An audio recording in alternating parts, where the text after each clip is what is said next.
সংগ্রামী সহযোদ্ধাগণ, আপনারা দেখতেছেন এই মুহূর্তে ঢাকা মেডিকেলে আমাদের শ্রদ্ধ কাজল স্যার আসলে পুলিশের অতর্কিত হামলায় আজকের যে আমাদের 12 অক্টোবরের যে লাগাতার কর্মসূচির আজকে আমাদের প্রথম দিন ছিল।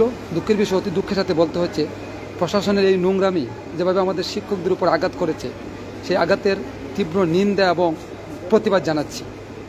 শ্রদ্ধ সংগ্রামী সহযোদ্ধাগণ, আপনারা হয়তো অনেকেই আহত হয়েছেন, ইতিমধ্যে আমরা জানি। আমরা এখনও ভেরিফাই করতে পারিনি, আমাদের 2 থেকে 3 জন টিচার অলরেডি মেবি গ্রেপ্তার হয়েছে। আমাদের শ্রদ্ধ কাজল স্যারের জন্য দোয়া করবেন। আমাদের কাজল স্যারের উদ্দেশ্যে এই মুহূর্তে কিছু কথা বলবেন আমাদের শ্রদ্ধ সাংগঠনিক সম্পাদক এমপিত শিক্ষাপ্রতি আশাবাদী হানিফ স্যার। স্যার কিছু বললেন তো এই অবস্থা নিয়ে? আসলে বলার মতো কোনো ভাষা নেই। আমাদের শফিউল ইসলাম কাজল স্যার সংগ্রামী একজন শিক্ষক আজকের এই প্রোগ্রামে আসছেন এবং তার যে রক্তাক্ত অবস্থা দেখে আমার বলার মতো আসলে ভাষা নেই। তবে শুধু এটুকুই বলবো যে শফিউল ইসলাম কাজল স্যারের রক্তের সাথে শিক্ষকরা যেন বেইমানি না করে এবং এই শফিউর রহমান কাজল স্যারের এই রক্তাক্ত শরীর দেখেও যেন শিক্ষক তার ঘরে বসে না থাকে। এই রক্তের বিনিময়ে হলেও যেন আমরা আমাদের কাঙ্ক্ষিত যে লক্ষ্য সেটি যেন পূর্ণ করতে পারি, এইটুকুই শুধু কামনা এবং কাজল স্যারের সুস্থতা কামনা করছি, যে আল্লাহ তাকে যেন খুব দ্রুত সুস্থতা দান করেন এবং প্রয়োজনীয় যা যা ব্যবস্থা আমরা ইনশাল্লাহ নেওয়ার ব্যবস্থা করছি। স্যার তো কিছু বলবেন না? স্যার তো কিছু বলবেন না?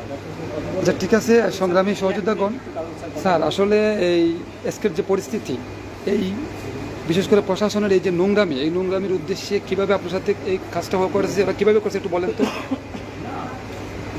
প্রিয় দেশবাসী, আপনারা অবগত আছেন যে আমরা 20% বাড়ি ভাড়া, 1500 টাকা চিকিৎসা ভাতা এবং কর্মচারীদের 75% উৎসবতার দাবিতে আমরা শান্তিপূর্ণ অবস্থান করতেছিলাম প্রেস ক্লাবে।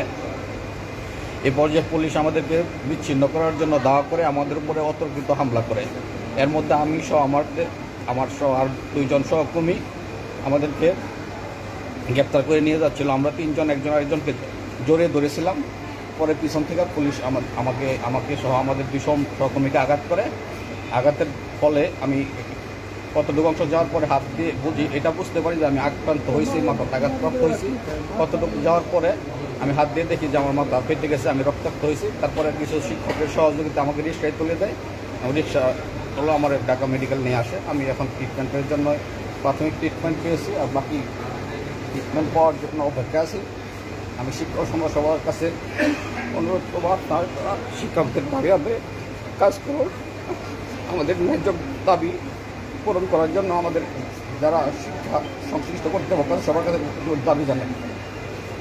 আমার মাধ্যমে আমাদের দাবি পূরণ করতে হবে। সবাই, আমি বেশি কিছু বলতে পারছি না। ধন্যবাদ সবাইকে।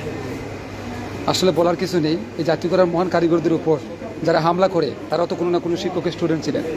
আমাদের জন্য দোয়া করবেন। যারা ঘরে বসে আছেন, বাংলাদেশের 5.5 লক্ষ এমপিভুক্ত শিক্ষক কর্মচারী মহোদয়, আপনাদের উদ্দেশ্যে বলতেছি, এই অতর্কিত হামলার দাঁত ভাঙ্গা জবাব দেওয়ার জন্য আপনারা যে যেখানে আছেন কেন্দ্রীয় শহীদ মিনারে চলে আসুন।